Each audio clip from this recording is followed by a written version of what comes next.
Oi, oi! Ranting and Racing, episode 5. We are live once again. Along the bottom, I've tried to put some better visuals. So you've got a little green bar telling you what section we're on. I mean, you're listening to it, so you can do it anyway. We've got intro doing this bit now. We're going to rant. I've got a good one this week. We've got Q&A, so that'll be what questions from you guys out there. Last week, we had bundles of you that managed to watch it live and chuck some comments in the chat and stuff, so we'll pick them up. So I'm going to deliberate and delay this bit a tiny bit, but add questions and rants in as we do this first section, and you might get picked out to do it. We'll also cover some events of the last week, so there'll be some horses performances we'll touch on. There will be things like Alaho and the drugging of Xana here that will be mentioned. We'll talk about punting. Daryl will want to blow his own trumpet on there, wouldn't we all love to? And then Cheltenham, we'll go on to that as well.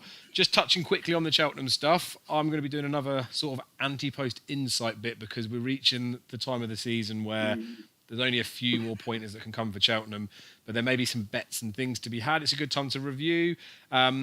For someone like Daryl, I'm sticking yours on the screen just as an example, mate, but it's like Daryl puts his tips up on Betfair column each week, and I'm showing you the difference between if you were to follow his selections and buy into them now at the current prices as opposed to back in them anti-post. You'll see there's like a little graph up there where it slopes up to show that it's better. So basically it was like 17 quid's worth of bets, I think, or 17 points worth of bets. It would cost you about 32 points now to buy into it. So I'll deliberate more in that, and I'll talk about that more in that particular episode. Daryl, I've talked way too much. How the devil are you? Are you ready for a rant? All right, that was a little bit of a compliment from you there, I think. I'm not sure, was it? Yes. Oh, mate, it must have killed you to do that. Yes, I'm good, Dave. I'm all right. I'm not too bad. I'm still feeling a bit fragile from the weekend. But, yes, I'm okay, mate. It's been a busy day. Normally on Mondays, when I quit work, right, I said I used to hate Mondays. Fucking hell. Now that Sunday night where like you basically feel like at 4 o'clock in the afternoon, you basically feel like your weekend's gone, don't it? Because you're like got your dinner, you're preparing to go, you know, for the next day and all that. So I said to myself when I quit work, I said Mondays I'm going to make sure that when I do the horse racing stuff all the time, I'm going to make sure that Mondays I just have an easy day, just because I deserve it, right? So that's what I normally do on a Monday. I don't normally have much to do at all, right? So I'm normally like, I'll pick up things, like look at the Cheltenham Festival, do stuff, whatever. Just take it really easy. Today, I've been non-stop since 6:30 because I was hungover yesterday and I had to get some pieces of work done that I should have really had the time to do over the last couple of days, and I haven't. So I've been non-stop, mate. It's 5 o'clock now. It's 5:15, and yeah, tired, but I'm glad I get to speak to you because we haven't spoken all weekend. Yeah, it's been one of them, innit? And like I said, there's lots of stuff that's been going on. The weekend racing wasn't potentially that great because of like quicker ground. I do like the Newbury Super Saturday. Wasn't that excited by the card, to be honest with you. But you did all right, didn't you? We'll come on to that when we talk about punting. For the rant stuff, there's 3 decent emails that I'm going to read out, like questions and stuff that came in there. And I think you're saying there was a late submission for a voice note. So I reckon I want to rant, yes. But let's kick off with the voice note so we can see what a guan in there. You'll have to hold it a bit close to the mic, and then they should be able to hear it. Right, there we go. So this is Liam Firkin. Right, bit uncomfortable giving this a whirl, but let's have a go at it, shall we? People aren't going to like this rant. It is after timing of the highest order, but, you know, we'll roll with it. I haven't got a mind of my own. I am a sheep, so I just followed Daryl Carter's picks blind. But I went out on Friday, got absolutely steaming drunk. I was right off on Saturday, and I didn't even bother looking at the racing or what he put up. I generally back it day in, day out, because as I say, I haven't got a mind of my own, and I just follow your picks. Then I go onto Twitter in the midst of my hangover and just see that Daryl Carter's retweeted about 48 people. Right, great, what's happened? So he's tipped up a 33-1 winner in Zanza, a 6-1 winner for Namba Sivola. And essentially, I would have probably had £5 a point on the Trixie. I definitely would have backed them all singles at £25 a point. You know, I could have left it there. But no. Let's rub salt in the wounds. Let's get on Bet Calculator and see how much you would have won. So basically, I missed out on a fair few £1,000, all because I went out and got pissed on Friday. The way I dealt with it on Saturday, and got pissed again. Drink responsibly. Drink responsibly. Drink responsibly. That's cracking. That is cracking. I'll tell you what though, that is a bit gut wrenching because it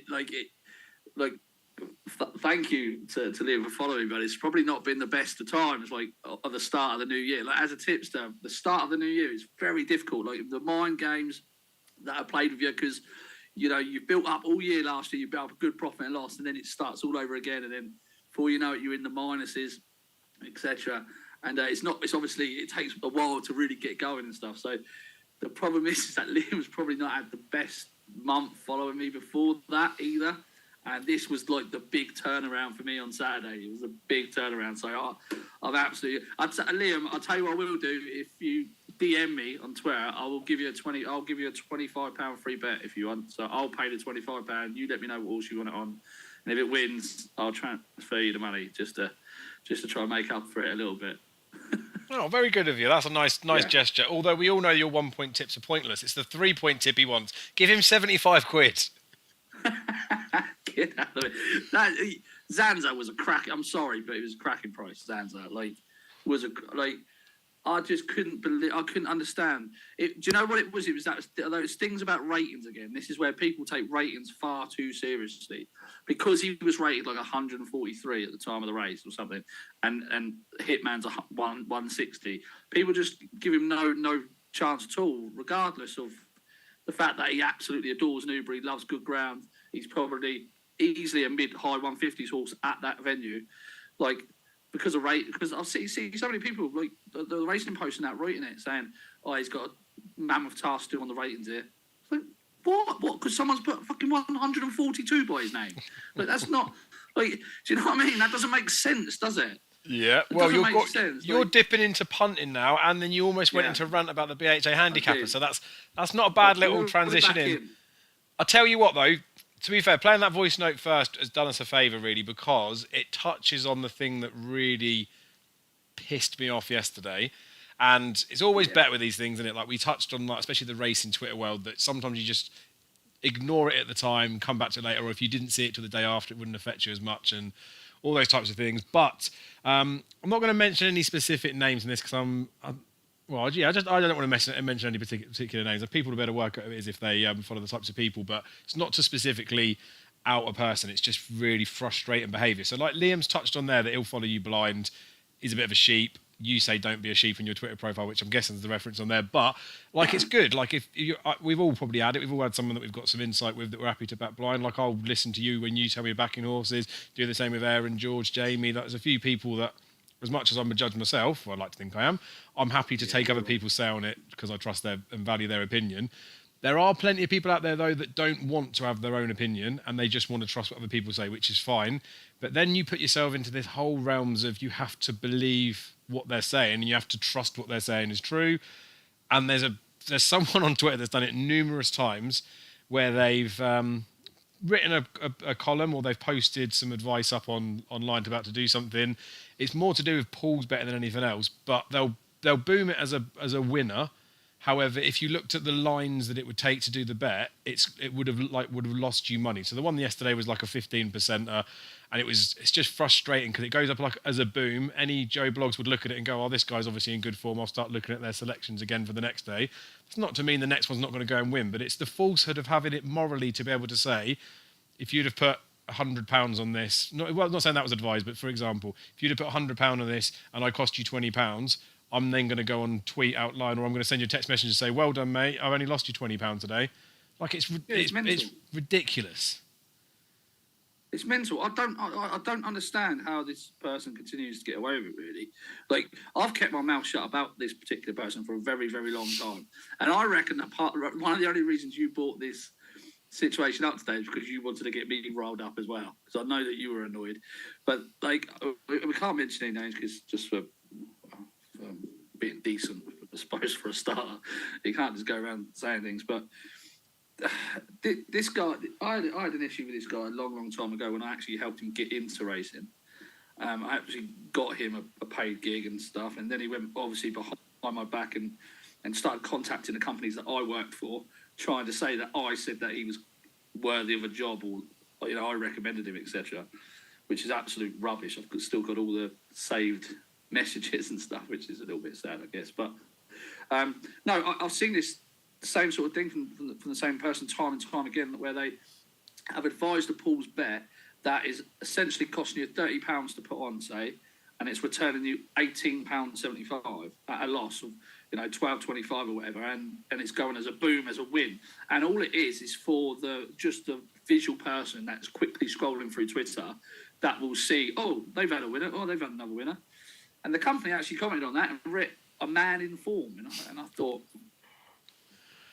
what a man in form for losing. Like, you know what I mean? Like, I don't understand why I don't understand why people allow this to continue to happen. Like, it's false advertising as far as I'm concerned. Would you not agree?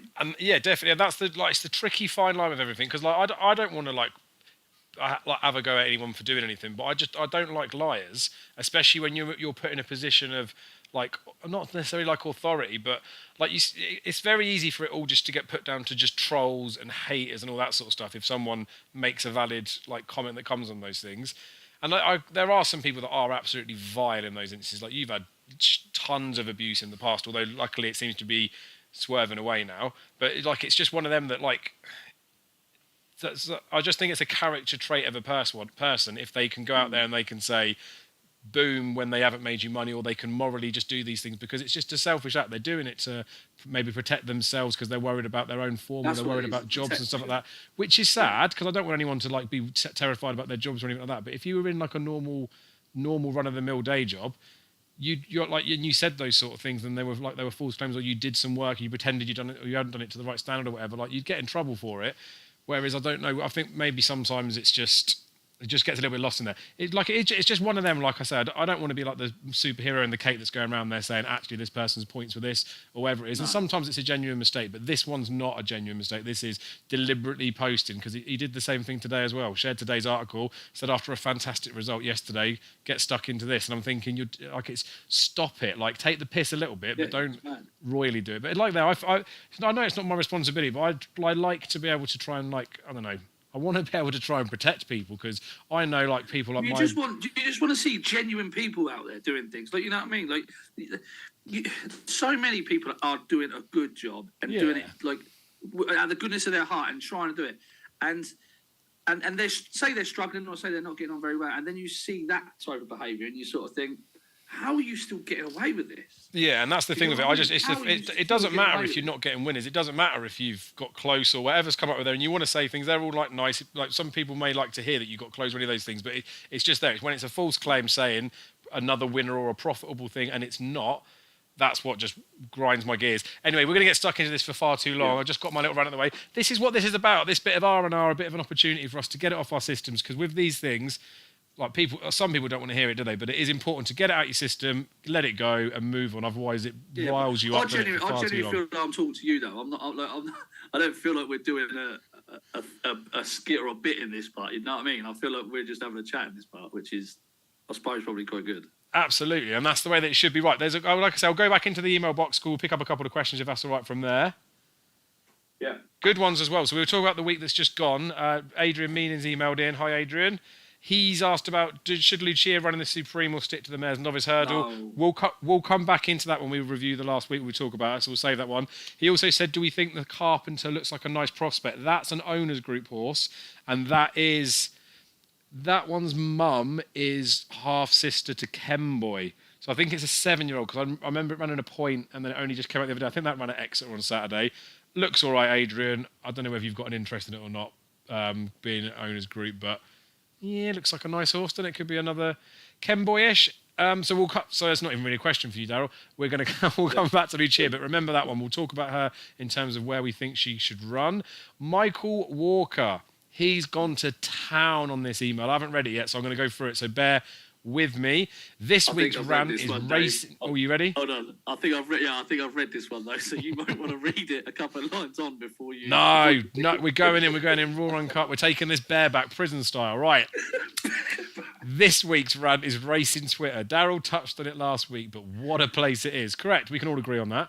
I'm getting to the point where I have to consider not using Twitter, as I cannot help myself commenting on ridiculous posts from scamming bastards. That's topical, isn't it? But literally tip a horse at even money and claim it to be a stable info, all the way to that selfie stick carrying something else. Tip a 1 to 6 shot that goes off at 1 to 10 and claim you got value. Jonbon's run was the final straw for me. The amount of comments claiming he's always been rubbish and a bad horse, nowhere near good enough to beat any horse, all of that sort of stuff. Correct. And then wasn't convincing by any means, but the idiot's comments are mind-boggling. Yeah. Anyhow, you have a good week. Up the zanza, boom. So again, Michael, I feel like it's good to just get it out. Like, Darryl will be exactly the same as me on this. I'll let you go into this. I'll just quickly draw the first line on it. We talked about the scamming bastards with people talking shit. Like, it frustrates everyone. I'm sure it does. But it's the mute thing, innit? People just end up just avoiding it, and then it never gets dealt with.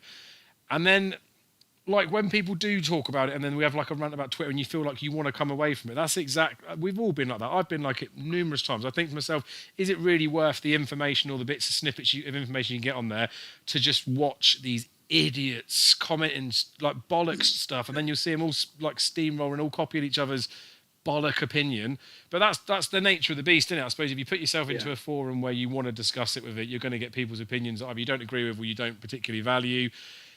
I find like it's better if you feel like you need to take a break from it. That means you need to take a break from it. Like if you're consciously thinking you need to take a day off or whatever it is, but also you need to expose yourself to it. You've got to callous that mind of, you're talking shit, I don't care, keep saying it doesn't actually zone in. But we like to trust what people are saying. You like to look for good like opinions, but it is so frustrating. How do you find it now, Dazzler? Because obviously it's much worse for you being the fact that you're someone that gets potentially like targeted at. But even the stuff that you're not posting, even when it's not about you or your tips, how wound up do you get when Joe Public either jumps on the bandwagon or just makes a really bad comment that's not true, and you potentially, as aim from helping people out, you might want to reply to it to say, hang on a minute, I'm calling bullshit on this for this reason, this reason, this reason. But you know yourself, if you do that, you're just throwing yourself into the fire and line for people to have a go at you for something else, like you're wearing a hat or something. Yeah, it's very difficult, like, you know, because you kind of do want to throw your 2 pence in a little bit, especially when you've got a point or you're actually genuinely trying to make a point. But you are, a lot of the time, you are throwing yourself to the walls, especially on Twitter, because there is, like you just mentioned there, so many people, one person or 2 people will have an opinion, and then that opinion will sort of be copied and, like, you know, spread around the Twitter sphere. And, like, if you go against that opinion, then all of a sudden you don't know what you're talking about or whatever. I don't know. I'd hope to think that, you know, I try not to, like, get too involved anymore. Like, and I kind of look at it the other way and think, I hope that they think that, because I know that that's absolutely wrong.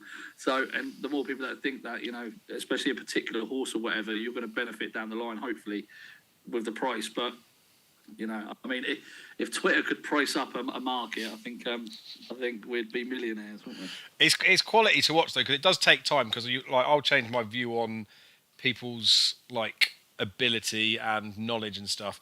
And it doesn't take very much for someone to make a really blasé flippant comment. Like, I've done it in the past where I've either been talking with you for racing or I've done a video for a weekend and I've not really massively looked into a race. And I feel like a fraud for doing it, because I like to make sure I go through every run and for every race if I've got it. If I haven't looked at it and I haven't got an opinion, then I don't want to talk about it.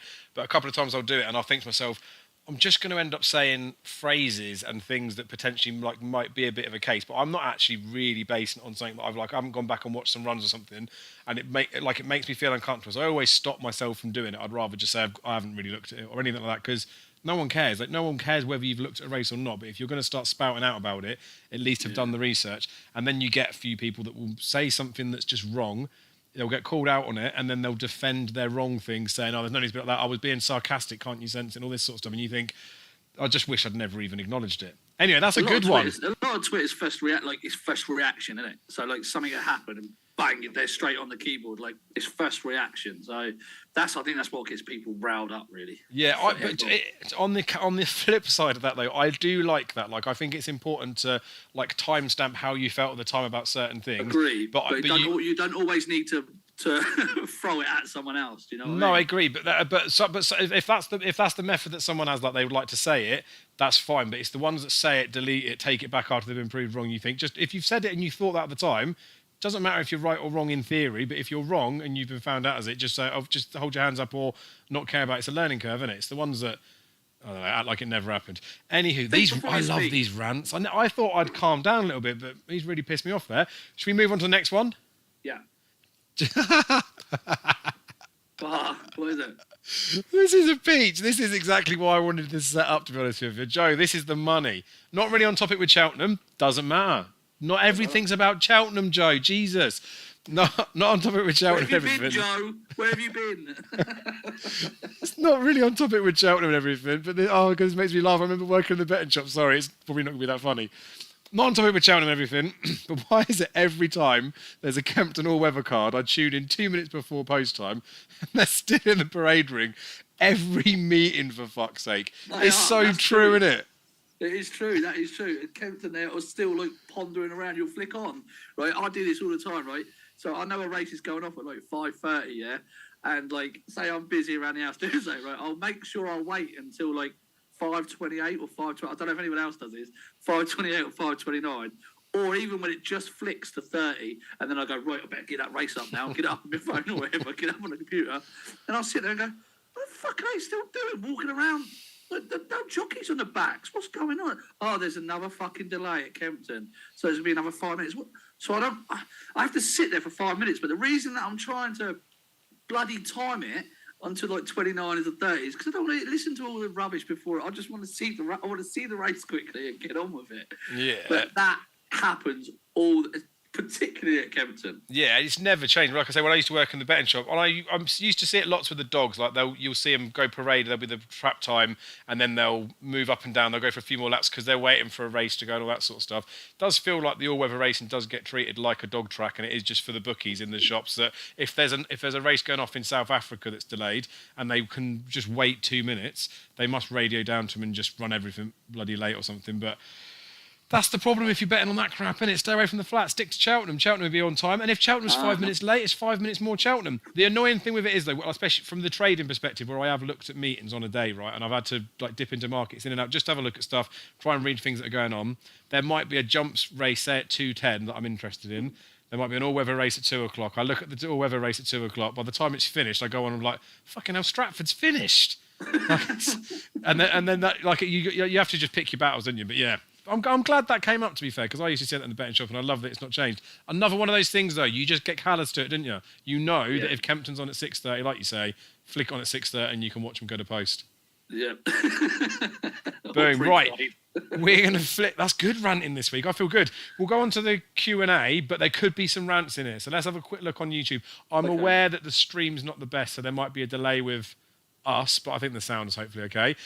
Darren Harps has done. He got the old YouTube channel, got some good bets, and he wants to rant at himself for not listening to Daryl Carter on Zanza at the weekend. Still kicking myself, especially when I backed Hitman in a double with Oaken Risk at 16-1. I mean, you brought that on yourself, Dazzler, didn't you? You should listen to Daryl. To be fair though, really, Hitman should have had a big shot, a big chance. Like he's just. I don't know. I think a lot of people would have given up now. I think like Hitman, that was last chance saloon on Saturday for a lot of people for Hitman. So I don't blame him for having a go at Hitman there. Yeah, fair enough. Right, nothing else is coming apart from a couple of comments about sound quality. So I'm going to pretend I didn't see them. Otherwise, it would make me anxious for the rest of the stream. But I think it'll be okay. Does that sound shite? It would have been a bit funny at the beginning, I think, but we'll be all right now. People have got the picture of stuff. Someone's commented about a certain person in the comments, so they obviously can't be that bad in audio. That's so the Q&A thing, right? Like I say, we're going to move on to the last week's stuff. So I did have an order. The 5 horses I want to talk about, or the 5 things especially: Lucia, Blazing Cow, Jonbon, the drugging of Xana here. I love saying it like that because it makes it sound so much worse than it. And then Alaho. Alaho is a beaut, wasn't it? Right. Let's do the Lucia thing because it was a question from Adrian. It's rude not to do that. And then we'll move on to the last week's stuff. I didn't know this, but I saw was rewatching some Twitter stuff yesterday or this morning from yesterday, and Nikki Henderson said that she almost died, and it was an injury that she had, and it was to do with her hind. They didn't even think she was going to go jumping. I had no clue about that. Did you know? No, didn't know about that at all. And that would be something that I think someone mentioned it in the comments last week about a ranty thing about like when you get trainers' information after the event. So say like Dan Skelton with Protectorat. Before the race, going with a real good chance. After the race, he was only 80%. I probably left too much to work on. Yeah. Mention that before. Say he's not ready to peak there. He's like whatever. It's like just be honest with it. It's annoying when they say it after, but at least they say it. But it's like there with Lucia. I never knew about the injury stuff, and if to be honest with you, ignorance is probably bliss because it would make me look at her in a lesser light. But I think she looks real good. To be honest with you, I haven't done the numbers and bits and pieces about where she should potentially go. However, she was one a little while back. I mentioned about the fact that she could, because Nikki Henderson will want to run her in the Supreme, could end up being like a Supreme one. Not Nikki though. It's not Nikki. It's the owner. Yeah, true, but it's one of them. Like, I do like the Mare's Novice. I think it's a nice enough race, but I feel like if I was an owner of the horse, I'd rather have a crack at the Supreme knowing I had a pop than just for the sake of getting it. But then if I was in the position to get a win, I'd get a win. The thing, there's just no guarantee you're going to go and win the race, is there? It's like the Fakir thing a few years ago when Sir Eric obviously passed. You got to like. I feel like treat almost every horse as an individual. You got to make the right decisions. You got to look at their capabilities and stuff. And as much as she does look really, really good, but if she went and scooted up in like a Mare's Novice like she might do, I think you'd forever be pissed off that you didn't go for the Supreme. Whereas if she narrowly scrapes up in the Mares, you've still won the Cheltenham race, but I don't know, the bubbles burst a bit. So my perspective on it is, I think she'll win the Mares Novice. I think that's probably where she'll go. But I would love, from a speculative perspective, I'd like to see her go in the Supreme. Yeah, okay. I don't want to see her go in the Supreme because I want to hammer her for the Mare's Novice because she's a fucking good thing, I think. I've got to run into... at Newbury, I had her run into 140. So I haven't gone through Exeter in much detail because I didn't think there was enough... I mean, if she's going to be running to 145, 148, then she should be in the Supreme. But I don't think there was enough in there to suggest that she could run it any higher anyway. But 140 in the Mare's Novice will be plenty enough this year. The Irish contingent are just not strong in that department. So I think the Mare's Novice is definitely there for the taking. The owner would be a Cheltenham Festival winner. You're not going to have as good a chance as you have in the Mare's Novice as you have in the Supreme. But I can understand why you might want to run. But I think you go where you have the best chance of winning. For me, she has to be in the Mare's Novice. But she's a good horse, and I hope that they try and take her on the day because she ain't going to get much shorter than what she is now. No. Well, she's 7-4, something like that. She ain't going to get much shorter than she is now, so we can have a good lump on her on the day. So. Yeah, I like her, to be fair, and that's the thing. I'd prefer to see her go in the Mare's race for the fact of that. Like, I would want to back her if she was in the Supreme. I think she'd be quite an easy one to predict on like trading bits because I think she'll fluctuate quite a bit. Yeah. I don't read into it too much, to be honest with you, when a horse hasn't already run around Cheltenham. But obviously, Supreme and Mare's Novice are on the two different courses. Would you have any inkling with the horse, the way that she's running like that? Would you have anything to say that you'd prefer to see her on the old or the new course, or do you not care?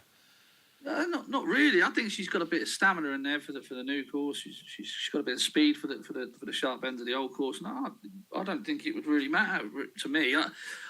I suppose the one thing you'd probably have a look at is the numbers in the fields. So how many are going to run in the Mare's Novice? How many are going to run in the Supreme? Like, at the next scratching stage, perhaps see how much it cuts up. Because that always changes things, doesn't it? Like, you always go, oh, well, this looked really competitive at one point, and now it doesn't really. So that'll change things. But her as a horse, no, I think she's... I don't think ground's an issue to her. I don't think the track will be any sort of issue to her. Anything that can go and win at Exeter shouldn't have a problem with any like Cheltenham track or any undulating track. So I think she's a quality little bloody bunny. Yeah, same. I think she's like a bit of a little like pocket rocket, isn't she? I do like her, to be honest with you. And again, like when it comes to the Cheltenham targets, again, this wasn't one of the horses talked about in the last week, but the real whacker, the trainer of him's had a couple of winners, like outsiders of 2 and outsiders of 3 today. We're saying that the Gold Cup's still on the cards. The thing is with it, I know we like to know where a target of a horse is going, but we can logically work it out. Like at the moment, say something like Epatant's going to go Mare's Hurdle as far as I'm concerned, but she's not in it. She's in the Champion Hurdle. They'll see what happens on the day, what cuts up, all those types of things. And someone like Lucia going into a Supreme, if Willie Mullins does come out and say that Facile Vega was lame, he's going to miss Cheltenham, or anything else happens, it changes the complexion. So there's no point pinning yourself to it because what you end up doing if you commit, like if you overcommit, you'd get to the point that actually on the day you think it's not the right race to do it. It's like what he did with Altior, isn't it? He was committed to running him before it actually got to the actual day and the conditions, all that sort of stuff. And he admits he made a mistake after. So we'll see what goes on with them. So we talked about Lucia. I'm going to do this in a weird order because we'll do Jonbon, Blazing Cow, but I'm going to sandwich them with Alaho and Zanza here. So let's just get the Alaho thing out the way straight away. So just about 10 o'clock this morning, Aaron messaged me in the WhatsApp group and just said, you can get your King George money back on Alaho from last year if you want. He's 100 to 30 on the exchanges. And like genuinely, like we all there's no smoke without fire. Is that what you said? Yeah. There's no smoke without fire. Like genuinely, my initial gut was, I'm gonna have to take it. Because there was 75 quid at 4 to 1. No, but listen, there was 75 quid at 4.0, and there was a couple of bits at 4.1 and 4.2. So before that, he was trading at 2.3 on the exchange. So if someone was just trying to like give a bit of value, you could have just put it up to like 3.0. You could have put it as 2 to 1, or they could have laid like the 20s and 50s, all that sort of stuff. Like they've put it in like it's a very fishing number. So whoever's doing it, like obviously knows how to trade and knows what they're doing. It was one of those numbers where it's not like someone's put a grand up at like 10 to 1 because they know that would have got snapped up if people would have just taken the punt. They've not put it too low to make people. All of it was. Aaron messaged after and said, Racing Post, Willie Mullins Stable Tour comes out tonight, doesn't it? So he's got a media morning today. So it's things like that. Like it's not to go into like full rant mode, but it's like someone's got this information and takes the piss out of it. And it like, because there's no governance over these things, it just gets done. And obviously, like I'm not moaning because I lost the £2 something. It's the fact that the information gets leaked out. If it like, so we can look on Betfair and we can see what's going on. But then everyone that I messaged to say Alaho's out of Cheltenham went onto their betting accounts like Bet365 and is already suspended. So when it comes to that bits of information going out, it's annoying. Yeah, whether they're using alerting tools on Betfair, which I think they are, but they kept Alaho's price. They shortened everything right in at the same time, and like it's just like a frustrating thing. But there's only one yard though that if you could have an ear to the ground in, it would be Mullins, wouldn't it? Because 1,000,000%. But the amount of Arsenal he's got, the amount of like if he wanted to play the markets, he could have a field day, couldn't he? Well, that's again. That's another comment that Aaron came back with when I said that he's just been matched for like £300 at 2.86. I said that to Aaron in the WhatsApp group, and he was like, "Willie's sold him a flopper, isn't he?" He said to him that he's got a niggle he might not make Cheltenham, and then he's just wanted to get some 4s and 5s to one about him. But it's like there's certain horses that like say for example that was some news about I don't know Facile Vega a few weeks ago or whatever, and he started to drift. No one would ever want to get stuck into him. No one would really be taking those bets. But there's something about Alaho. He was seen at that press morning a couple of weeks ago, or a week ago. He was walking around. He was fine. I know it's like bad that he's had this injury and like all the stomach stuff. It's bad that it's going to like uncomfortable everything for him. Is this just a coincidence or?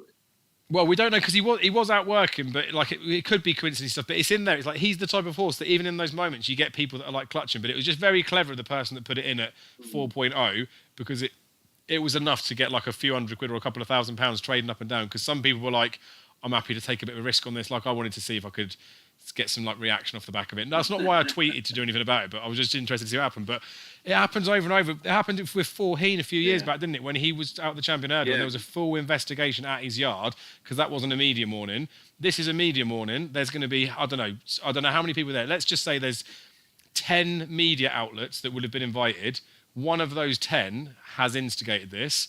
They should all be like investigated about it because I know like the insider information. A bit strange, isn't it? Yeah. Like I don't know. It's fishy to me, Dave. Anyway, let's move on to Blazing Cow. So Blazing Cow, what did you make of it? Again, I didn't bet this weekend, but my gut feeling with it was, we talk about this so many times about horses when they come like Cheltenham being a big race and the big meeting. I can't believe that he was not favourite for that race, but I was never going to bring myself to bet him. But at the end of the day, like it wasn't because I didn't think that he might be like fully wound up or whatever, because a half fit him should go and win there. But it boggles me how. I don't know. It boggles me how so many people seem to fancy him for the Stayers. How he got backed into favourite for the Stayers hurdle, yet nothing was able to move him on Sunday. Like there was no interest in him in the slightest. So that was a bit boggling. But don't think it was a very good race in the first instance. He's won okay. Still don't think he's going to win the Stayers. I don't think he'll meet many better horses though in the Stayers. Like you had like Saint Sam in there, who had he's one of the horses that perhaps had the potential to go and do something. He didn't. Obviously, I thought Meet and Greet ran up to form. He dropped back. I don't know what they're doing with that bloody horse. They dropped about 2 miles last time, strangely. It's like they were trying to handicap him, but it doesn't. He could just run in the Grade 1 Stayers and probably get a place. Do you know what I mean? That's a bit strange. I thought he won well. I thought he travelled through the race. Like, I thought you could call him the winner a long way out. And he won quite authoritatively. The one thing that I did pick up, though, that I'd never seen with him before, he's got quite a high knee action. So, like, I don't know, if you want to pick holes, I suppose you could probably argue, if it's quicker ground, maybe he could prove vulnerable. I don't know, but then again, it's more than likely to be softer than it is quicker. So, he landed it in that sense. I honestly think he's probably the right favourite. I do. I think he could well win. You need to see the makeup of this race now, because he will want a good test. I think he could be done with a turn of foot like that Gold Tweet. I think he's got a quite smart turn of foot. There's not too many others in there that have. It's hard to say. He's not going to go close, Dave. Yeah, I mean, I can see that he could run. Like, I'd say I can see him running okay, but when he was a novice, What's the negatives with him then? I don't think he can jump. I think his jumping's bad, but his jumping before was like he clattered loads when he was a novice. But it's fine when they're like I know it's okay when they're novices, but I don't think the substance of like if you're as much as it might be a weak grade one. They never really are they? And like you say, the way that he travelled in that race, like he looked like the horse that is much better in the races. It's similar. I feel it's a not very like weird one to compare it to. You know, like a Fakir Doodle, right? We know that he's not like top tier, but he can nick one. I don't ever really feel like when these renewals come up at Cheltenham like that, I don't think they're ever as bad as we think they are. Like it's still the best 3 mile like hurdle race of the entire season. And I think with his jumping, that I think that when he's in against better horses, and there'll still be like a bigger field than there will have been in that race. I don't even know how many horses he's ever run against in a race, but the Cheltenham races were like a handful of runners. I can just see him getting a bit like stuck for positions or whatever's going on with him. I think he's vulnerable to making mistakes or whatever, and he might end up looking like an unlucky loser. Or I feel like there's going to be something that is not going to completely go to plan with him. And I'm not completely and utterly convinced about like stamina for the whole trip of it. That one was easier. It's 2 mile 5 the point, isn't it? But historically, I don't know, it doesn't matter who's running it because it depends who's run each year. But it's not exactly like a Stayers hurdle trial that's going to be like proven or anything like that. And as much as I know you've got a bit of a soft spot for meet and greet. You were surprised they didn't even give him the Stayers hurdle entry, weren't you?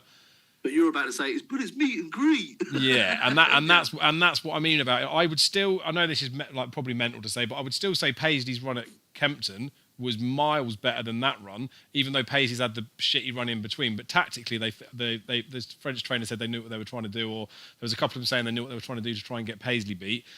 I don't know. I still haven't seen a performance from Blazing Carl that makes me look like he's an open Grade 1 winner. Okay, fair enough. But it's all about opinions, isn't it? He's just too short. If he was like 10s or 12s, I'd be saying, do you know what? He looks like. He was 10s or 12s before he ran bloody on Sunday. Yeah, but that's what I mean. But when he's 10, that as an excuse. No. But what I mean is, when he was 10s or 12s before then, we had the air about him, like the question marks or whatever, didn't you? But he's 5-1 in the race that's a piece of piss versus the 10-1 for the Stayers. You back the bet at that point is back him on Sunday. And I know people will say, well, yeah, but if he flops, but then you'd be fucked if you backed him at Cheltenham. But it's because of the non-run and no bet thing, innit? That's where the concession time comes in. People would rather have their money back if he gets flopped than back him in the race that he's running in. And that's potentially the way it should have been done. But I didn't have a bet in it. We'll do the Zanza here drugging thing. Just winds me up because it reminds me of when Josie's order would have won when any currency was drugged. It came out in August after, cost thousands of pounds. But the most annoying thing was when it got announced on Twitter, because Twitter was probably not as prevalent back then, or I definitely didn't use it, was the amount of people atting bookies saying, are you going to pay me out now on my, whatever it was, Santwar, whoever it was that should have come placed or whatever. People moaning about match bets and all that sort of stuff, saying, are you going to pay me out now? You're going to pay me out now. And I remember... That's why they leave it so long, isn't it? That's why they leave it so long before anything comes out. So maybe... But Josie's order, I was very, very, very, very close to contacting Bet365 and saying to him, "Can you please just reset this?" Because it was like, that was the closest I've ever come to like the big payday. I never really do many of the dream withers, but that cost me about £20,000. And the worst part of that was because it was the Wednesday. It was like I didn't know how much it was till later. You know, like if it's the last leg for 20 grand, you know about it. Yeah. He was the second leg in loads of bets. So by the time we got to Thursday, they were just off my list. So I was like, it doesn't matter. I'm not thinking about it. When I tied him up after. And then I just had a look to see which horses cost me the most. Yeah, he was at £20,000. He bloody would have won it if it wasn't for them. But like, it is frustrating, isn't it? And I know they'll say whatever's going on with them, but I guess it depends on whether they're like juiced up to go and win a race, and you know who I'm talking about, or whether it's just City Island. Yeah, they've got something in them, and there's nothing, and like there's not doing it. And like I backed him to place in the champion hurdle. I think he ran. He didn't run to a performance that made me think, bloody hell, he's been juiced up. He just ran. The only thing is, that just going to show how shit he is. Yeah, exactly. It shows after now, doesn't it? Like how bad he's been. All of a sudden, you put 2 and 2 together, didn't you? But yeah, it's one of them. It's like it's annoying. It's obviously never good for the sport, but it's the nature of the beast, right? If they didn't test, no horse would ever be done for drugging. The fact that they do test is for exactly this. Like even if it's a mistake that someone's made and someone can say it's a mistake, it's to stop people doing it. So yeah, let it be, innit? Jonbon then, we'll get on with him because I know you love him. I just want to say, right, you know when the email, we read that out and they were saying about the fact that people were saying, I knew he was never any good after that performance. People are almost waiting for him to do something so they can say, I told you so. Yeah. I'm not going to say that, but when I did my thing at the beginning of the season last year, talking about just a few pointers and things to steer clear of for anti-post betting, I talked about the sibling-y thing, especially like the full brothery stuff. And that's not to say it can't happen. But you know how, like, as far as I'm concerned, there's always one. If there's a comment below you can put in there where there's two of them on an equal par, then bloody tell me about it. But the two that, honestly, I thought about it and it made me chuckle to myself because I just thought of Kylie and Danny Minogue. You'd have a go on both of them, wouldn't you? But Kylie's better. And then I was thinking, but wait, it gets worse. Then I thought, I was trying to think of another example I could use, and it was Bradley and Sean Wright Phillips. But you know what I mean? Like I know you had the De Boer like twins that were awesome at the top level. Well. But yeah, but that's what I mean. Rio Ferdinand, Anton Ferdinand. Like, I don't want to be mean, right? There's no like logical reason why it couldn't happen, but there is a thing just over time. Even if they're brought up in the same environment, unless they're twins, they're not the same, are they? Just because they're born from the same mum and dad, they're different animals. Like my two cousins, one of them's 7 foot, one of them's 5 foot. They're not the same horse. And just because Duvan's won an Arkle doesn't mean that the next one's going to go do it. So it's irrelevant towards Jonbon's performances. But I just think that if you judge Jonbon on what he's actually doing on the race course, he was good over hurdles, but we knew he was never a top notcher. And then the Aintree, that novice hurdle that's there, I know there's been some in the past that have been all right, like a My Tent or Yours or Darlan and types like that. And Bouverdare won it, didn't he? And probably some other ones, but like when you look at ones that go chasing, like Joss's Hill was one of Nicky Henderson's that went and did that. Like it's not the biggest pointer for it, but again, just because it might have been the horses that didn't go there. And he's fencing this season, right? You know the Monmerel run. I tried to take some encouragement from that, didn't I?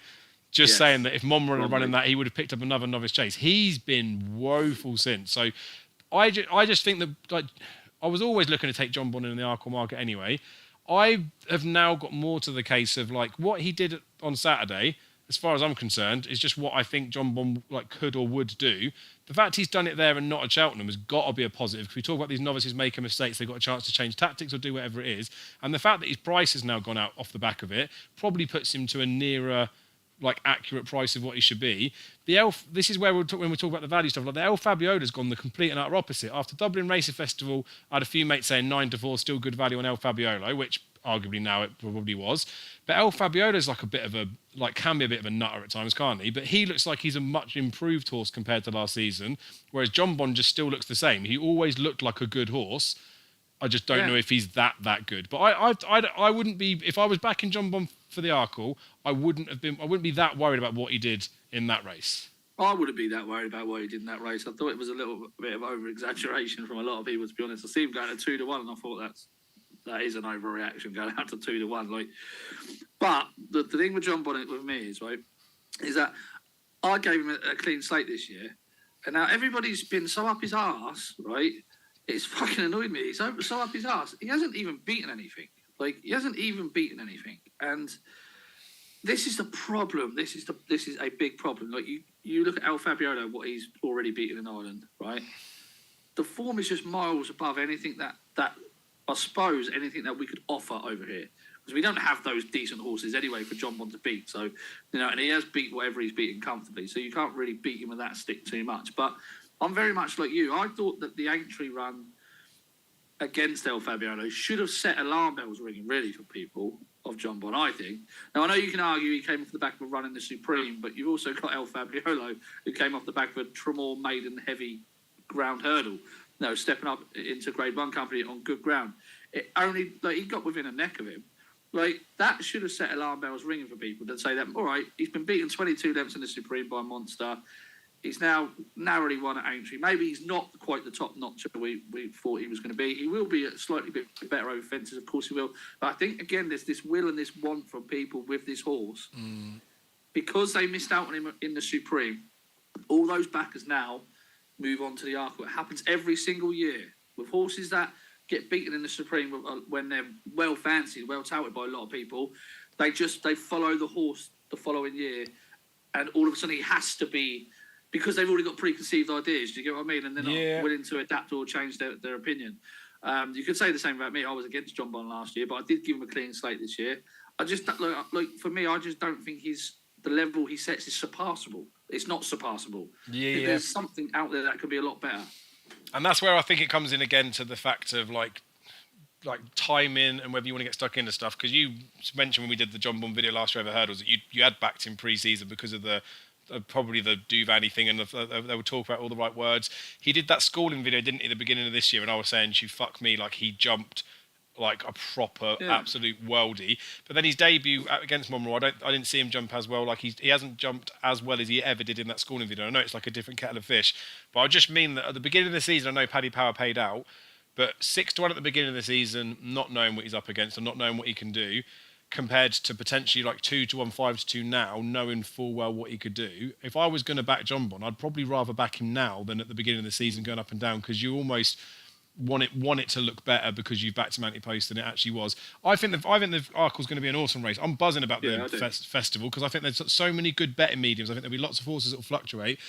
I still can't wait. Again, this came into WhatsApp group with George and Aaron. I was saying that like Dysart Dynamo, right, is not completely and utterly out of the equation after that Dublin Racing Festival performance. Like, if he doesn't make mistakes or he just gets off, like he could catch a couple of them. Like if he manages to go and get clear, he could be one of them. They say, "Oh, we're not going to go and keep up with him because he's a nutter," and they might just let him go a little bit. I think it's going to be quite an interesting race. But the way that I agree, but you want to back a horse that's hit the line hard. Like, but I just mean horses that don't make it to the line. But I just mean with like, especially for Jonbon, there, I don't think they're going to, because of what happened with Calico and him getting racing and all that sort of stuff. I wonder with Jonbon. I know last year they did go off with Dysart, didn't they?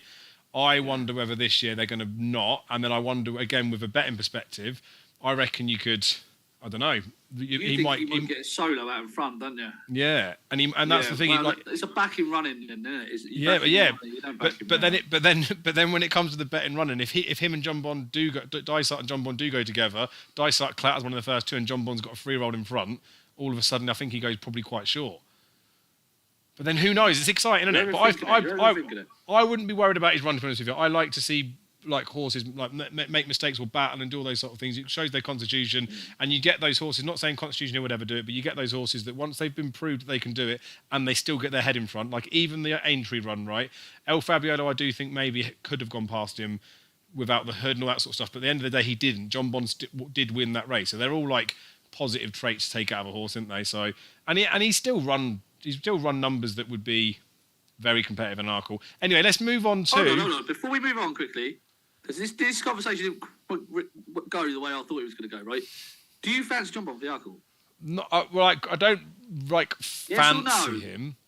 Yes or no? No, I don't fancy him, but he could win the Arkle. So you're backing Jonbon, right? Okay. I might do. Move on. I haven't yet. Right, we're on to punting. Speaking of betting, I haven't had anything. Right, there was a couple that I looked at. And I said to myself, no. That's mentioned about the Blazing Car. And again, it would have just been punty. I saw Meze de Zobo for Alan King, the 11-year-old. I looked at that race. After he came back from that break, didn't he? And he pulled up.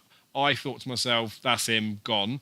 Alan King does not just keep horses around for the sake of keeping horses around. So the fact that he ran him again off the back of that, being 11 and stuff, made me feel like you could definitely put a line through that last run. And he's not going to keep putting him up. Like, this is the day, win or bust.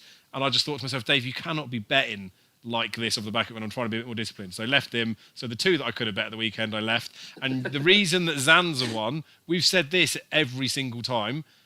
Every time Zanza runs and I bet him, he's been beaten. And every time I haven't bet Zanza, he's won. Like genuinely, every time I haven't backed him. So you'll be glad I didn't look on Saturday, otherwise I'd have put the mockers on that. You can't have backed him much at Newbury. That's the worst thing. He's been beaten once at Newbury, hasn't he? Yeah, bet Ferrero by 2 lengths. Yeah, and I beat. That's when I bet him at Newbury. The rest, the rest I've had him at Cheltenham a couple of times, I think, as well. But anyway, yeah, one of them. So I haven't had any bets this weekend. I'm really, really, really like proper focused on Cheltenham, and like I say, because the markets are all spiraling up now, I'm buzzing about it. I might look at. Don't think people will be interested in the live stuff, but I might do it. I might go live during the Cheltenham Festival week for people that sat at home, showing you my screen on Betfair and showing you the trades and things I'm doing. If anyone's interested in that, so let me know if you want me to do that. You're punting. Do we need to go about it again? You've smashed it, yeah? I didn't smash. I did, to be fair, it was a very, very good day. Look, with Zanza and Fernando were similar. Look, I had a good whack. Well, I had 150 and Fernando similar at 6-1. Oh, can I? Before you move off of that horse, Yeah. I don't think this even came into your mind at any point, but if I say it now, how good does it feel that you got redemption on that horse, given that So Royal was the one that we backed last year? Yeah, I know that was horrible last year because I thought I wanted him for the Grand Annual, didn't I? And then with So Royal, we thought was a bad ride last year. Well, I said that, but it was probably more pocket talk than anything. But then we were there last year, weren't we? Yeah, but it's like the redemption almost bit like there, isn't it? Like you've got like almost you could have backed him last time, you didn't for the right reasons possibly, and then this time you've managed to get it on. So well done. Yeah, good on. So I got a bit back there. And then Zanza, I backed Zanza early in the week for 50 quid straight win at 33 to 1. And then because I thought the race was going to cut up, and I thought he was going to go, so I thought the price was too big. And then once Dex and that had come in, he was still like 33 to 28. So I was wondering if the prices ain't updated. You know, when they don't, sometimes they don't update the price thing. I was thinking they ain't updated, did he? Turns out they had updated them. And so I went back in, another 25 quid each way on one account, another 25 quid each way on another account. 28 because I wanted the 3 places, and I was sitting there thinking, "He's still 28." It was generally one of those horses. I was thinking, I could just keep backing this and backing this and backing it. Do you know what I mean? I would stop at 14 to 1. Do you know what I mean? And even that, if he'd have opened at 14s, I would have said back him anything bigger than 8s. And then I had to check myself and say, look, you need to just see what will be now. That's enough, because I think sometimes you just know when you're comfortable enough, because I think you have to be comfortable enough losing the money as opposed to, not. You don't want to sit there and be like, oh, I'm annoyed that I've lost that much money or whatever. I'd rather be happy to lose a couple of $100 or whatever if he would be. But yeah, so I was at the pub when I watched him, obviously, the little video. That was a great buzz. It's exactly it's a carbon copy of what he did in the handicap. So it was brilliant. Yeah, I was tough with that. Lost a few other bets on the day though. Bold Plan, I don't know why I continue to back that horse, I'll be honest with you. 12 to 1 over at Utoxeter. It was only 50 quid on him, lost that. Who else did I do? Well, whatever I put on the GG column was what I lost. Well, whoever No Ordinary Joe, backed him each way in the Betfair Hurdle, backed Master Chewy as well, just because I fancied Master Chewy for a long time. But by the time it got to the race, I'd do this all the time, I'd change my opinion. But then I sort of talked myself into, well, if he goes and wins, you'll be pissed off, so you better back him. So I backed him, as a late addition to the column, added him on, just chucked 50 quid on him. But there's a couple of $100 I could have easily saved there. Really, do you know what I mean? And I think that's the one thing I'm trying to do more of. I'm trying to, because when I originally put my column out, it was Zanza, Fernando Civola, and No Ordinary Joe each way. Those 3 I'd have been happy with. Yeah. But then I added Bold Plan, and then I added Master Chewy, and I just thought, and I was even considering adding not Annual Invictus who won. Oaken Risk. Robbie in that handicap, and I just thought that I don't know why I'm doing it. I think I'm doing it because I just wanted to have. I was thinking about quantity over quality. Yeah. Because obviously the previous couple of weeks hadn't been going so well. I wanted enough chances to sort of make a profit on a Saturday. And that's it. Like I say, the followers especially of your following, I think they know that obviously if you're putting something up, the point system is the oracle you need to follow with it. Lots of people will just put 5 points on something because of the price, i.e. if it's an even money poker, it'll be a 5-pointer. If it's 10 to 1 or above, it'll always be a half-pointer, whereas you stake the points that you fancy. As we've talked about that loads of times, haven't we? We've looked at your I lost. I put up a 3-pointer on Friday, didn't I? What's his name? Quinto Dumar over at Kempton. That got smashed as well. Can't believe that loss. But honestly, I can't believe that loss. But the thing is, again, if you're a good judge with value and stuff, and that's not to say that everyone's I would say you're the oracle at it, but you are very good at it. The nature of it is you're not betting you can't just pick out horses that are 101s they should be 1.01s because the fact is you're finding things that are value, but they might still be 3 to 1, 2 to 1, or whatever they are. So even if you got a 10% strike rate on those ones, if you back them at the right prices, it's fine, isn't it? But it does hit a bit, doesn't it? That every now and again when you do put those bigger bets on and then they do get beat, it's a little I don't know, the invincibility goes out the window a bit. But yeah, you were smashing it out. One thing with the punting ones, the ones at bigger prices, so Zanza's an interesting one. obviously, like there, when you want to keep going back in. Obviously, I touched on it maybe last week when I talked about Eldorado Adam when I did it at Kempton, Sandown. I just kept smashing them because I thought the price was wrong, and obviously it went the wrong way. When ones are like that big with like a Zanza, sometimes, like, I'm not saying to do it, but like that's where I would end up being like, do you know what, fuck it, I'm gonna have like another bit more, but on the exchange, knowing full well that if I lose, I lose because it could just drift or anything can happen. But I'm so confident this is the wrong price that I'm gonna have my normal stake on, but then I might have like another 50 quid on at the big price because I think I can lay this at 20s or anything like that. Master Chewy that you mentioned the Betfair as well, that you said you sort of went on him. He traded like 4-1 in running, so another one that shortened up. Yeah. No Ordinary Joe was obviously 16s into like 8s. There's just some of those ones that are like, the ones where I don't know, there's an air of, I'm not 100% sure about them. If they're the ones that you end up, I feel like they're the ones that we get stuck into because of the price point of it. Like they're just too big a price not to back. And they're the ones I feel like potentially, they're like almost like novelty bets where you can, better to trade those ones, isn't you? That's still where my greenness comes in a little bit, you know what I mean? Like, because like if I'd have been doing this for 20 years, I would probably be doing a lot of things differently, But you have to do it to understand, because it doesn't always work out, and sometimes you throw away profit, and again, it's finding those whole different like levely stuff in it. And obviously, when you're writing content, you're tipping out there, you want to back it straight like everyone else does, because morally, you wouldn't be able to live with yourself if you started trading your tips. Anywho, we'll move on to Cheltenham just to wrap it up. If you're happy with that, 4 weeks tomorrow, Dazzler. I know, mate. 4 weeks tomorrow. I cannot believe. I'm like raving about this. We talked about value on numerous occasions, but when people were talking about the fact there is no value, and again, you always say it like it's in the eye of the beholder and all those types of things. That was at a point when you had like short price Jonbon, El Fabiola was still like a big price. You had Facile Vega that was short, El Elete Thompson was still a big price, or other horses even buying those. I'm just using specifics. Alaho was there, and that's when that William Hill market came out, and everyone was saying about the 200% and knocking it, saying this is scandalous from a betting company. And I redid the book, didn't I, on the ones that potentially are going to run, and some of them were even withdrawn from it. That's just before we did the Christmas previews, I think, because it was when Brave Man's Game came out. But it's like borderline like is after time. But I was saying for things like Fakir Doudries back then, it's even when I put like Blue Lord up at big prices, like there still is potential value in market just because people like haven't seen it's not up to them. But I'm so excited for Cheltenham this year, because you do run the risk that you could have had, like day one at Cheltenham a few weeks ago, it looked like it was going to be Facile Vega's going to go off short, Jonbon's going to go off odds on, Constitution Hill's going to be short, even like the Mayor's Hurdle before Honeysuckle got thrown in there, you started to think maybe this like Love Envoy or Marie's Rock's going to be real short, and then you start it doesn't take away from the event, but from like a betting perspective, that's where people start saying there's no value anymore because they are all too short. And it looked like it could be heading that way from like an on-the-day bet, and you could find some value, but they're probably not going to win. Now it's been completely thrown the other way.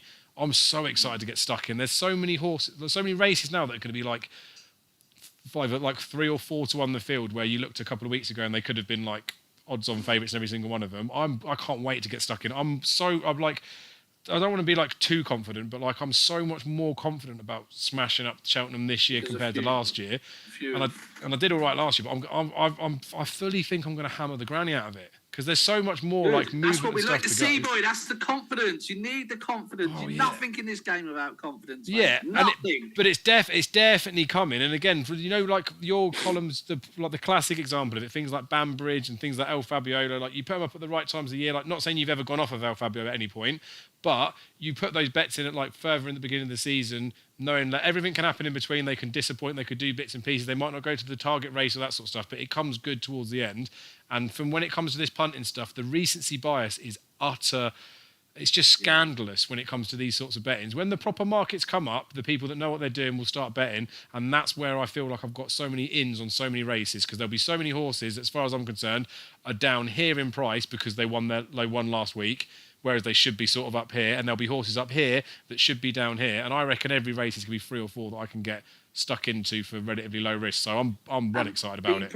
Be prepared as well for like a lot of people to say, so like this is what normally happens to me, because I do the anti-post stuff and that, and by the time we get to the festival, a lot of the horses that you've previously tipped or you previously fancied or whatever are now towards the head of the market, right?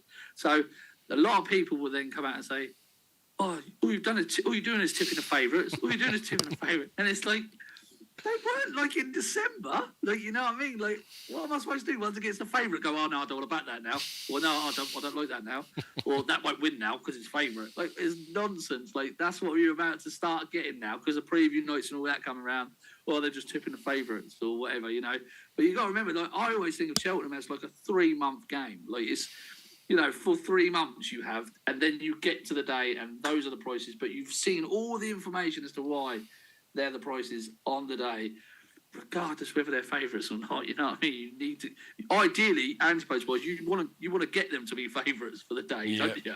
And the good thing as well with it, like the liquidity on the exchanges is filth. Like it's the easiest time to get a load of money on if you want to get a load of money on.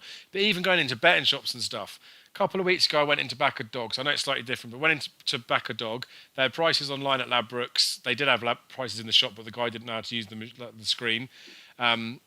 I said to him I wanted to have £50 on a dog, and then he said to me, I'm going to have to phone that through. He said, have you got a grid card? And I said, I don't have a grid card. And he goes, oh, give me a minute, I'm going to phone it through. He went out the back, and I was like, if he's phoning for like 50 quid, and then he poked back out, and he was like, just to check, we haven't got prices, so you want SP? And I was like, well, no, you have got price. That's the point of me coming into bet. And he goes, he said, you can't have the price. But this is before he's even phoned through to security. So it doesn't matter, just the nature of the beast in it. But when it comes to Cheltenham, by Christ, would they let you go and then drop a whole week's wages on something like a Facile Vega? They couldn't give a fuck, could they? And it's good for people that are trying to bet, because I think there's going to be opportunities to back multiple horses.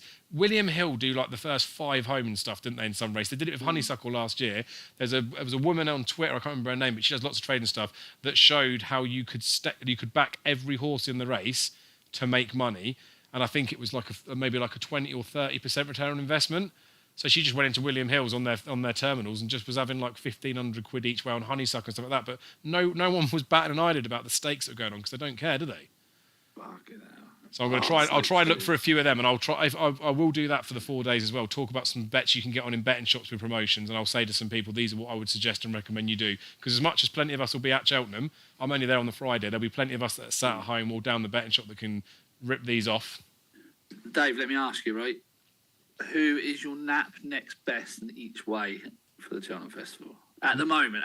Yeah, nap is very, very easy. Well, I mean, I say that, right? It's the Potter, isn't it? But yeah, you're worried I mean, now, you're getting worried. Delta Work and Potter, right, are both they're both worthy of being the same level of it. If I'm being like completely and truthfully, brutally honest, like he is the nap of the week, Mighty Potter. The fact he's now like the 5-4 poke. I say you could get 5-4 on Delta Work and Mighty Potter. I'd much rather have the 5-4 on Delta Work, because there is, really? yeah. Mighty Potter is a monster, but we know. I rewatched our Turner's video actually this morning, just for the fact that I wanted to see how much time I let you and Jamie talk, and it was very little. But it's you both mentioned it, and it is true. This is why it's good to go back and review stuff in it. His jumping is pretty good. Like, I think he's good. Sometimes he fiddles his way and all that sort of stuff, but he is definitely one of those horses that he could tip up. Heck.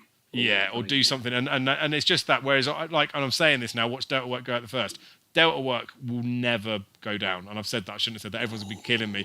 Delta Work's solid as fuck. It's the experience, done it all before, all that sort of stuff. So, yeah, the Nap and next best would be Nap would be Delta Work, next best would be Mighty Pot, but they're very close. They're both sort of Nap worthy.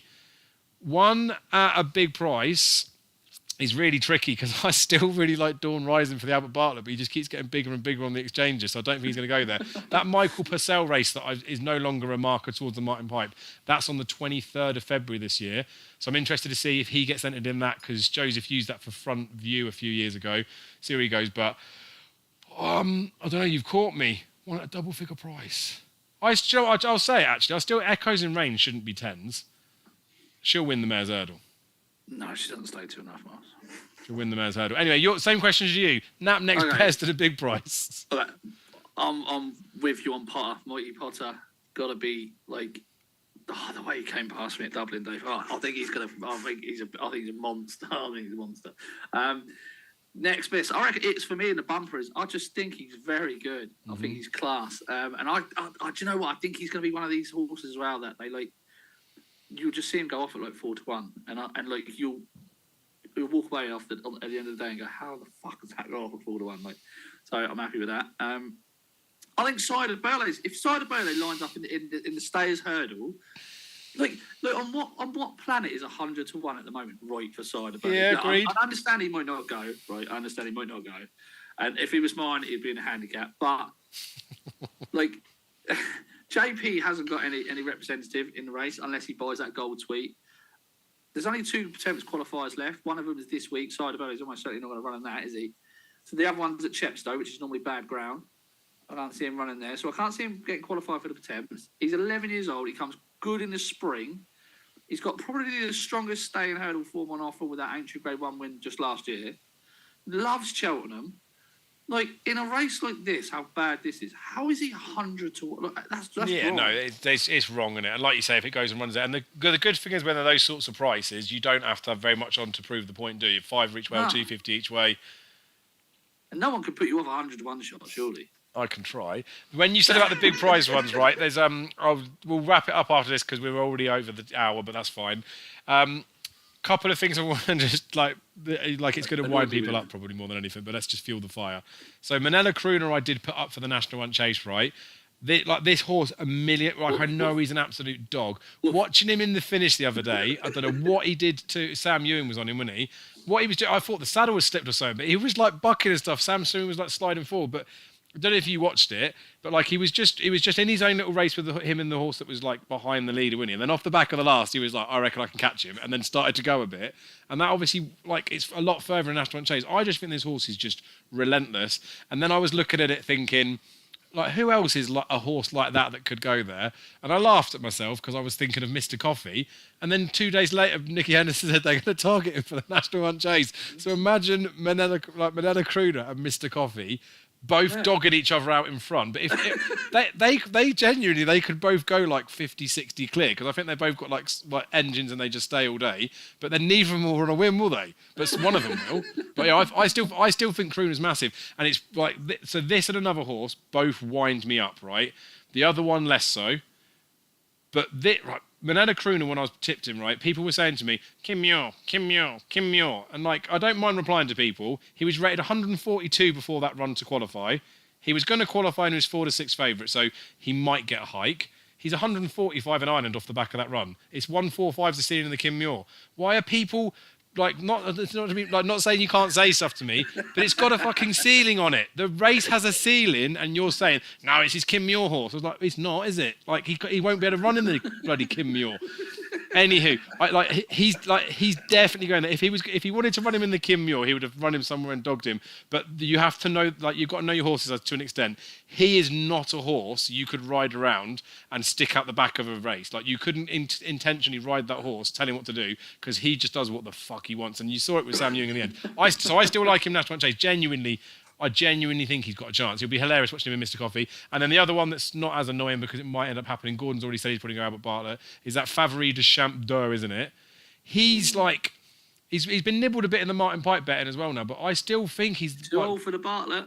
Yeah, he's going to go for the Bartlett is what the Gordon Elliott's comments are. But I still think he's like a pipe horse, so that'll be another one that he's short enough now. Like I think he's 10s he's been backed into. When I got him quoted with Bet3's 5, the biggest they gave was 14s, which was like horrifically low anyway. We'll see what happens with him where he does end up. But he's one of those that, like with the Gotham when I put him up last year, like was a big price, went down, same as the one the year, but Fleur. When I picked on him, I thought Fleur. I was half tempted for that horse this year with the Cold Cup. I thought thingy, isn't it, in England? That's been sold out already, isn't it? But it's like with Fleur for like a Martin Pipe. Like I put him up at like 66s. He got backed into 20s and then went back out to 40s on the day. Again, Cheltenham markets, right? We talk about like the like value and all those types of things. The handicaps this year, there are so many horses that are in such shit low prices that they're nowhere near getting like worth even getting in your books, because you're not getting best odds guaranteed or anything.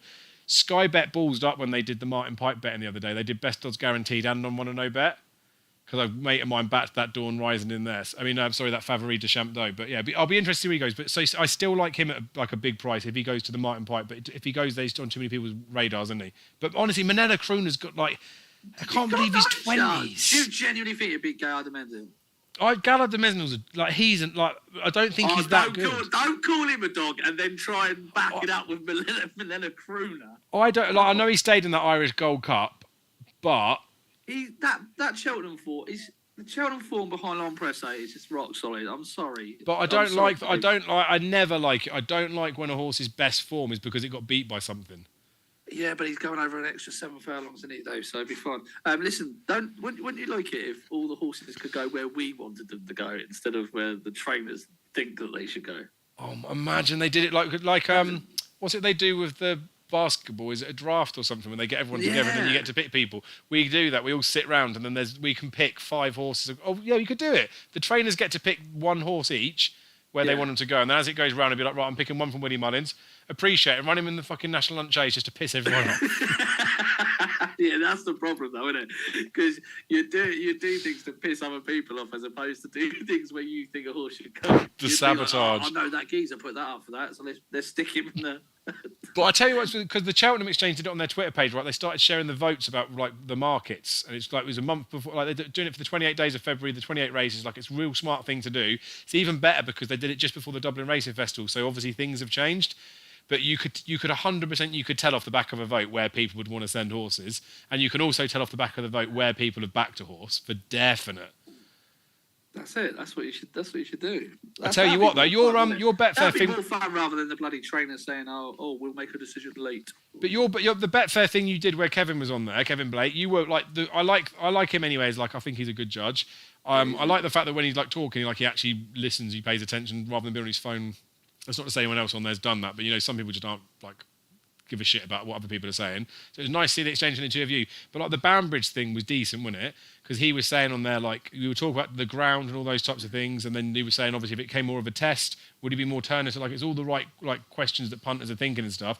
And he was very much just like, it seemed like very much he just needs the better ground regardless of trip. And then he was saying that he wants him to stay on, like I never knew. You'd like to see him make some ground in from the back of the second last and stuff. And like he did exactly what you'd want him to do to then go to a Turner. So you can see where people like him. But it was still that before Mighty Potter went and ran on the Sunday, because I know you've got money on both, haven't you? Yeah. Before Mighty Potter ran, there was a couple of comments in the video, and I got a few texts saying, "Wow, Banbridge is going to go and shit him in the Turners," and I can see it. Like I see him going running in there. But again, it's that form when you're in defeat. It's one of my big pet peeves of someone saying, because he was 15 lengths behind this horse but stayed on and went past this horse, it now means all of a sudden if they ran this extra distance on this track on a Wednesday, it means categorically he'll go and win. Why are you mocking me? No, I'm not mocking you because you said it before the race. I mean the people that text me after saying, "Wow, Banbridge will win the Turners now," and I was thinking you should have been saying that when he ran at Cheltenham back in October or whenever it was. But again, it's just all those little pet peeves. But again, this recency bias stuff that comes out, I'm loving it. And it's nice because we get so much content from people, all of these polls and stuff they put out there and people talk about stuff. It's awesome because we get inside the mind of the average Joe punter and it helps, I think. I feel like I feel like this has been a good episode because I feel like the fire is starting to brew underneath you. And I feel like the closer we get to Cheltenham, the more outlandish you're going to be. I'm gagging for it. And I'll tell you what, this program or this show has now been a little bit of a therapy session just almost for you. Like, I need it. I need it big time. Don't you? The next because obviously it's 4 weeks till Cheltenham now. We've got next week, the week after are all normal. Then it will be the Monday before Cheltenham. So we'll see if we can get something done before then. But it'll be awesome to do it the night before. Obviously, we've not necessarily suggested stuff to bet now, and I'm not saying I will definitely be putting stuff up, but I would imagine the next couple of weeks when we start getting handicap weights and all those types of pieces coming out, there are going to be some things that I will probably be advising people to bet. So we are getting towards the end of the show. Doubt there's anyone watching it now, but just for future reference, we'll probably add that as a little thing on the bottom of it. Maybe some suggested bets. I know Darryl will put stuff out in his column, and I might stick stuff up on the GG things as well, but they're the ones that you get in conversation when you sat in the pub with your mates type scenario, aren't they? The ones where we're just saying, look, in my opinion, this is the wrong price and it's worth a couple of quid, as opposed to me saying, this is going to shit home, you have to back it. So obviously if you're physically tipping something, you've got to be really, really confident in yourself. Well, there's quite a few where you can say, I think this is wrong or that's a good thing to exploit. So we'll do a bit of that as well if you fancy it. Yes, definitely, mate. Definitely. Good fun. Balls deep in it. Right. Should we wrap it up? 3 weeks to go next week. Be 3 weeks to go the next time we speak. Fuck. Honestly, I'm so excited. It feels so good. And I like the fact that because the markets are shaken up so much, we're going to start getting those countdown to Cheltenham offers. Not that I'll be able to get on many of them, but I feel like now some of them are going to be quite juicy. Like I say, I went back to the Boyle Sports one, the Forheen and Valtor double. There's going to be some of these that are going to be 25, 33 to 1 plus doubles that are going to be coming up, I think, that are proper got some chances. Can't we send you down the pub to get a new missus in before then? No, I like this one, I'm afraid. Well, she doesn't come with the accounts, though, does she? No, this is true. But the thing is, I've done all right about the specials over the last couple of years. There was 1 year, I can't remember, I did a list of it on the Facebook page, shared every single offer, and then someone put it into an Excel sheet of if you pound staked every single promotional offer. I think it was, I can't remember what year it was. I'm just going to say a year, but I don't know if it was this year. So he did it. It was like 2018 from a pound level stake. It was like, I can't remember what it was, like 300 or 400% return on investment. So like it was good value to do it. Then he did the year after. So again, I don't know if it was 2018-19, but I don't think it was before that. Did it the year after, and it was like a 300% loss. But they lull you into certain ones, didn't they?